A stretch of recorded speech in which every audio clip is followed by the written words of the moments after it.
Hi folks, welcome to my live blog. Bienvenue à mon blog en direct. Sachika namaste namaskar, salam alaikum, shalom, ni hao, ni ma, konnichiwa, salut,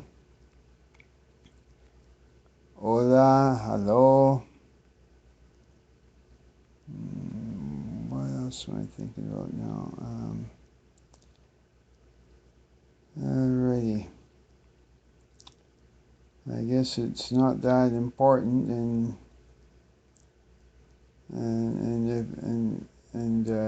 yeah, I just saw the word ciao just now.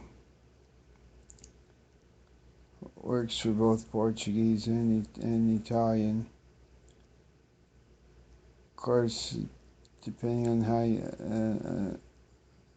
on where you put the word in, whether it's in the beginning or the end of the sentence. But anyways, without further ado, let's get started.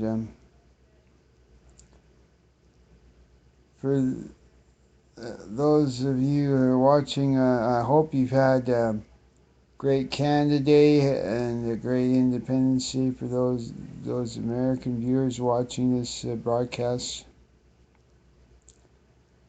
The only real announcement I would like to make is for Pastor Jamie's memorial. It's going to be held at the South Okanagan Event Center, right behind the community center on Eckerd Avenue. And I bet you it's going to be packed to the rafters, so the earlier you get there, the better. It's at 11 o'clock Pacific time at the South Okanagan Event Center. I believe it's 853 Eckerd Avenue West, if my memory serves me correctly. So the more people that come out to pay tribute to Pastor Jamie Weberg, the better. So I was debating when I was going to tell the McDonald's story or not, what happened last Tuesday. And I thought, okay. And I was talking it over inside both locations, and so last Tuesday I go into the original McDonald's, which is the one on the corner of Main Street in Rosetown. That was before Walmart McDonald's was ever thought of course. And I go in the southwest doors, and the first thing I see on in the right hand garbage can, a big stack of trays. So I went over to the two-seater over on the west side of the dining lobby. Put my cane down. I went over to all the garbage stations and gathered all the trays. There was like 2.5 stacks of trays, all dirty. I couldn't believe my eyes. Like, normally, under normal circumstances, they would have been right on top of it, but as it was, they must have been really slammed busy, because normally that usually doesn't happen. 2.5 stacks of trays. I'm surprised they haven't ran out of trays before I even got there. Good thing I thought of going down there and see what was going on that day. Boy, I think they've smartened up since then. Because the last couple times I went in there, it's like everything's under control. Well, except for the line. Every time I go into both McDonald's, so that it just as soon as the customers see me, they come flocking to every McDonald's in Penticton because they know I know how to handle crowds professionally. So it's like the phrase I've been saying lately. All of our cashiers are currently busy assisting other customers. Your patience is very appreciated. Thank you very much. Sorry for the inconvenience, and I keep repeating it and repeating it and repeating it until the lineup gets finished, and then I walk away and go for my walk or do whatever I need to do for the day. I couldn't believe my eyes last Tuesday, man. But that's what happens when you get a high volume franchise like McDonald's. They get slammed, and it's like they're so busy helping customers. It's like they don't have time to look after the lobby, and then it's like they only have like one janitor on shift at that location, and that person has to keep the lobby clean and tidy, the children's play clean and tidy, plus empty the garbage cans inside and outside the building, plus clean the washrooms and pick up the garbage off from off the parking lot and the patio. It's quite a lot of work for one person. Plus, change all the light bulbs in the restaurant, inside and out.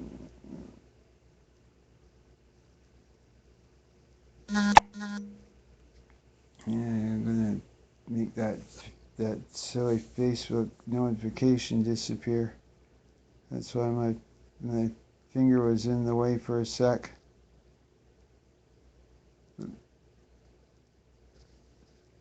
And that's the biggest reason why I've been volunteering my time at both McDonald's locations, is because they get so slammed busy. It's like they don't have time to look after the lobby area of both the franchises, and then it makes it hard for the janitor over at the Main Street location to keep up with everything that's going on, and of course the Walmart location, they don't have their own janitors, so then it falls on the crew members to do and management to do everything. Good thing they have volunteers like myself, and there's an older lady that volunteers to clear the tables and wipe the tables and tidy up the chairs and stuff, and that really helps them a lot, because especially the breakfast rush and lunch rush and dinner rush, it gets really crazy in lineups. I've seen it from outside the restaurant right into the Walmart side, and the thing of it is the old McDonald's and Walmart used to have 3 cash registers. But because of the layout of the new McCafe location, they only have two, and because all the machines that take up space, and they don't have any room for an extra cash register. And even if they did, the, the way it's laid out, it's like they line up, and then you end up blocking the fire exit corridor to the fire exit door, and then I have to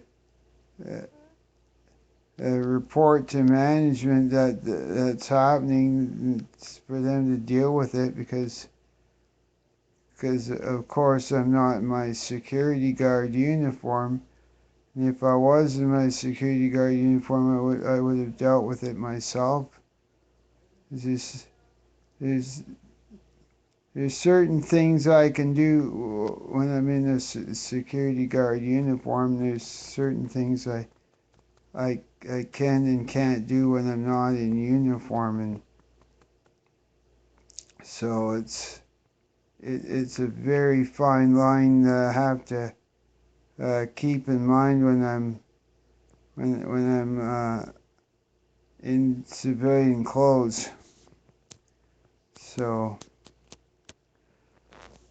yeah, that's basically what I wanted to talk to you folks about, and whereas the original Main Street location, they got four cash registers, and they sometimes have four lines of people. Good thing they have more than one fire exit in the building. In that case, the Walmart McDonald's, there's like only one fire exit inside the store, and then well, there's technically two because some people have to go through the Walmart part to get to the actual fire exit on the northeast corner of the Walmart store to get out, which can be a pain if the roof collapses, and heaven forbid. That's why I'm a stickler for keeping those fire exit doors clear, because I looked up the BC fire code, and it's extremely strict. It's like no exceptions. When they say under means of egress, the which means where your fire exit doors are, meaning where there's a fire exit sign lit above the doorway. That means it's a little fire exit, and you have to keep it clear at all times. And they're really strict. I couldn't believe it. I thought, okay, I figured I might as well just monitor the crowd, and ask them politely to move over to the right. Just as long as I can get at least a 1 meter or 3 feet clearance, like three steps over to the right, we're off to the races, so to speak. So anyways, now that I've got everything off my chest, I'm going to wrap things up for now. Thanks for watching my live blog, and I'll see you later. Merci pour regarder à mon blog en direct, et à bientôt. Salam alaikum, namaskar, salam alaikum, shalom. Adios, adio. Yasu, that's the one I forgot in the beginning. I did say adios, adio. Tschüss, auf Wiedersehen, au revoir. Okay, my ciao. My memory is failing me at this point. It's getting late, folks, so